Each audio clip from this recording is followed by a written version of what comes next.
കഴിഞ്ഞ ദിവസം നമ്മളുടെ യോഗ ഫോർ യൂത്ത് ക്ലാസ് അവസാനിക്കുകയുണ്ടായി.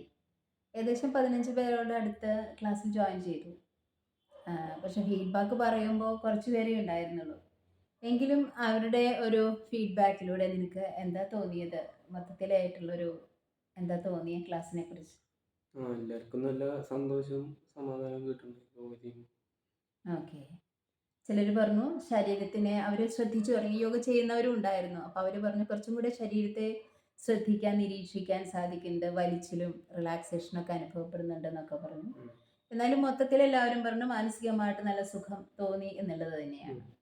പിന്നെ അതിൽ വന്നിരുന്ന എന്നൊരു ചേച്ചി അവരുടെ ഒരു യോഗയുടെ അനുഭവം പങ്കുവയ്ക്കുകയുണ്ടായി.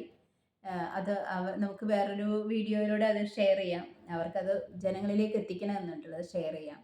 അപ്പോൾ യോഗയിലൂടെ നമുക്ക് മൊത്തത്തിലായിട്ട് നമ്മൾ അറിഞ്ഞത് എന്താണ്, മനസ്സിലായത് എന്താണ്? യോഗ ചെയ്യുമ്പോൾ എല്ലാവർക്കും നല്ല സമാധാനം. അതുകൂടാതെ അവിടെ പറഞ്ഞ കാര്യം ശ്രദ്ധിച്ചിരുന്നോ? അതായത് നമ്മൾ കൂട്ടുകാരുടെയൊക്കെ കൂടെ കൂടുമ്പോൾ നമുക്ക് നല്ല സന്തോഷം, സുഖമൊക്കെ അനുഭവിക്കുന്നുണ്ട്.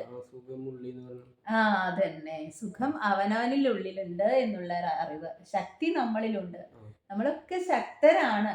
അത് നമുക്ക് മനസ്സിലാവാത്തത് നമ്മുടെ മനസ്സിന്റെ പല അവസ്ഥകളല്ല. മനസ്സ് സന്തോഷത്തിലായിരിക്കുമ്പോൾ നമുക്ക് ആ സുഖം അനുഭവിക്കുന്നുണ്ട്.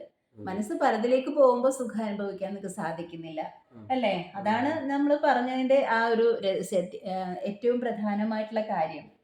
നമ്മൾ കൂട്ടുകാരുടെ കൂടെയൊക്കെ കൂടുമ്പോൾ നമുക്ക് ഉണ്ടാകുന്ന ആനന്ദം എന്നിൽ നിന്ന് തന്നെ വന്നതാണ്. അവിടെ മനസ്സ് വേറെ സ്ഥലത്തേക്ക് പോയില്ല.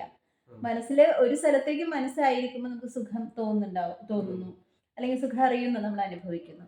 അപ്പൊ നമ്മുടെ കോൺസെൻട്രേഷൻ പവർ നന്നായിട്ട് വർദ്ധിക്കണം. കോൺസെൻട്രേഷൻ ഇപ്പോഴത്തെ കാലത്ത് വളരെ കുറവാണ്. അതുകൊണ്ട് തന്നെ ഇതിലേക്ക് ഇരിക്കാൻ ആളുകൾക്ക് പ്രയാസമാണ്. കാരണം ഇരിക്കാൻ പറ്റാത്തൊരവസ്ഥ. പക്ഷെ നമുക്ക് സുഖമായിട്ട് ഇരിക്കണമെങ്കിൽ നമുക്ക് കോൺസെൻട്രേഷൻ പവർ വർദ്ധിക്കണം. അപ്പോൾ ഒരു ഇതിലേക്ക് ശ്രദ്ധിക്കാനുള്ള ഒരു അറിവ് നമ്മളിലേക്ക് ഉണ്ടാകണം. നമ്മളൊക്കെ ആ സുഖകരമായ അവസ്ഥയെ നമ്മൾ അനുഭവിക്കണം. അപ്പൊ ഇനിയും നമുക്ക് ക്ലാസ്സുകൾ വയ്ക്കാം. ക്ലാസ്സിലേക്ക് എല്ലാവരും വരണം. ആ സുഖം, സന്തോഷം അനുഭവിക്കാൻ, ജീവിതം ആനന്ദപ്രദമാക്കാൻ നമുക്ക് ഒരുമിച്ച് കൂടാം. എല്ലാവർക്കും നന്ദി.